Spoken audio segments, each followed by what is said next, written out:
So this forest has been infested by invasive English holly.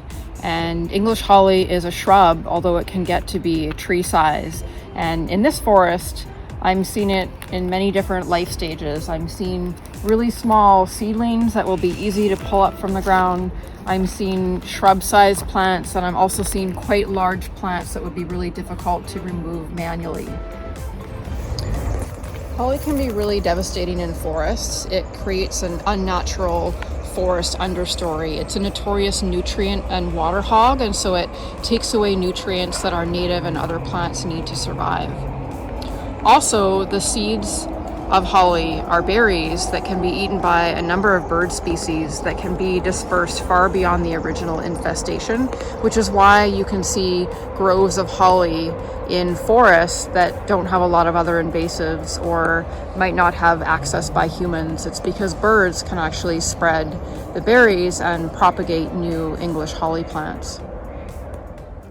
So here's a section of the English holly branch, and the leaves are definitely very distinctive. They are evergreen, and they are dark green and usually fairly glossy, and they're arranged alternately on the stem. And they also have quite sharp leaf margins, and so you can see on the leaf that usually one point aims upwards and then the next one on the leaf margin points downwards. And they're really quite sharp, so if you're handling this plant or you're working in areas where this plant exists, you definitely want to protect your skin. So this is a very large mature holly tree here, and when a holly plant gets to be that old, the shape of the leaves can actually change a little bit. So those mature leaves often don't have those spines on the margin edges. They look more rounded, and the leaves can also be larger and flatter. It's April, and the flowers are also starting to come out on this holly tree here. Here are some of the English holly red berries that were produced last fall, but they haven't been eaten and they haven't fallen off the tree yet. So these are still viable berries that contain seeds that could produce new holly plants.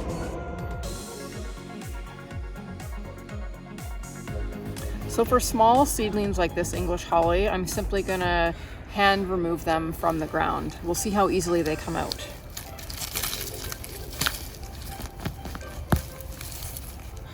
So you can see here I've removed a chunk that actually has given rise to a couple of new seedlings from the same root right here.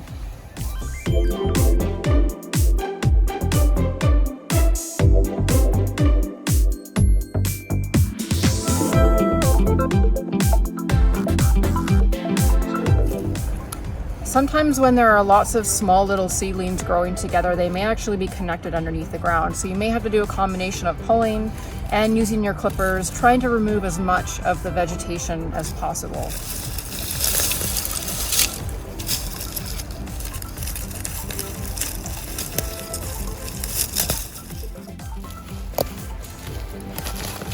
I want to be sure to remove every last bit of holly that I can find, otherwise the plant will resprout for sure.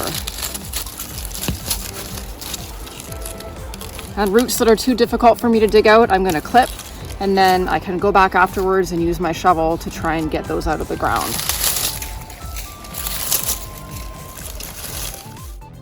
So I think this holly shrub is too big for me to pull out. I won't be able to do it physically, so I'm choosing to use my shovel, and there isn't much growing around the English holly, so I'm not going to do too much disturbance. So I'm going to do my best to dig up the plant and all of its roots using my shovel.